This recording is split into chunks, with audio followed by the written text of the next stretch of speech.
Live, KHOU 11 News at 10 starts now. The ground all around me was collapsing in, towards me, and I was being sucked down. Tonight, a local woman's story of survival after falling into a water-filled sinkhole.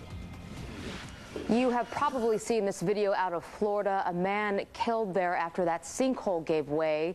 Crews had to demolish the home that sat atop of that. Tonight, a local woman has her own story of surviving a sinkhole. She talked to Rux Russell about the experience that has left her scarred.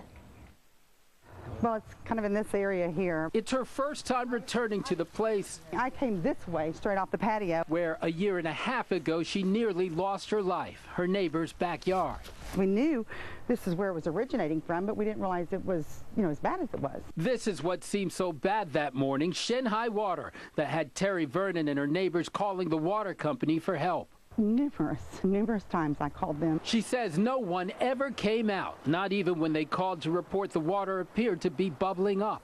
I mean, everything was grass. I mean, there were bubbles, but it was grass. Or so she thought. It was like I stepped off the roof. Instantly, I went to my shoulders, and I was being sucked down. It was like quicksand on the bottom. She reached up her hand. Vernon's neighbor held on tight. I started walking backwards slowly and pulled me out.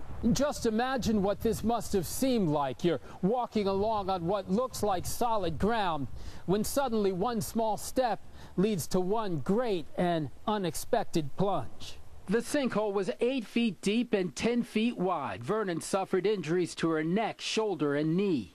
Try to not think about it and try to put it away, but you actually really think about it, it's tough. An attorney has filed a lawsuit accusing Southwest Water Company of negligence for failing to warn Vernon and her neighbors of the potential threat of a sinkhole. Clearly this was an emergency situation. They got multiple phone calls from my client, from the neighbors, and they basically said, call a plumber. Citing the pending litigation, a water company spokesperson refused to comment. It's being buried alive. It's just horrible. About an accident one victim can't help but relive. Rux Russell, KHOU 11 News.